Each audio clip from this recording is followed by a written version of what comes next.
So if I was going back through the recruiting process, this is what I would do step by step. And if you don't know who I am, I'm Trent Loyer. I'm a former college quarterback. So be sure to subscribe, follow for more content like this. But essentially, I went through the recruiting process out of high school.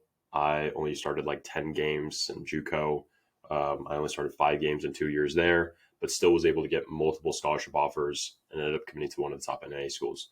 So I shared this with you so that way you can correct these mistakes because despite that, despite the lack of film that I had and the lack of playing time, lack of stats, still was able to get multiple scholarships, still had a good experience, but I could have maximized that a lot more. And I want you to fix these mistakes so you can crush it even more than I did. And so step one, the big one is just changing your mindset. I did this pretty well, but there's definitely a few things I could have shifted. And a lot of it was around being too scared to put myself out there because of what maybe coaches would think of me or other people would think of me. But ultimately, it doesn't matter what other people think. You have to put your goals in front of anything else if you really want to get recruited to play college football. And so you have to be able to put yourself out there to gain exposure. It may be uncomfortable, but you have to do it. It's just a mandatory part of recruiting.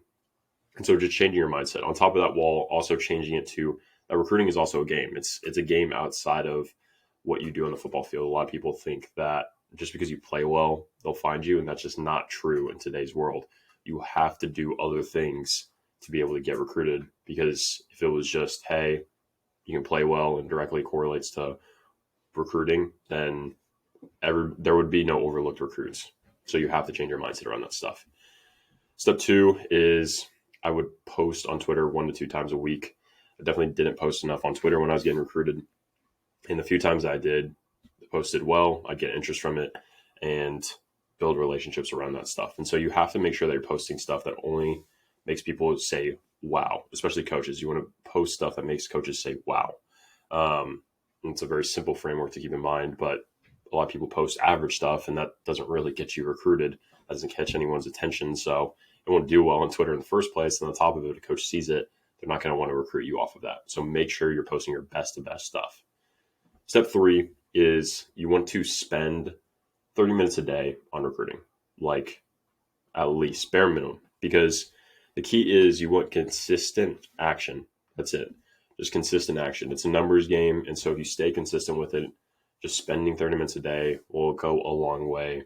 2, 4, 8 weeks down the line, you'll realize how much those 30 minutes a day really added up. And of course, you can do more, but that's the bare minimum. And so for myself, I think I could have spent a lot more time. I did spend a lot of time, but just could have been more consistent with it. And so consistent action is key.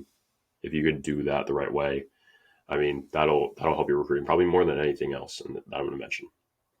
Step four is go to as many camps as possible. And of course, don't want to overdo it, but camps are a great opportunity to go showcase your skills to college coaches outside of games. Because really, if you think about it, like coaches don't see recruits in person outside of camps. Like they sometimes go to games, yes, but that's pretty rare. And usually they're going to games for their top recruits.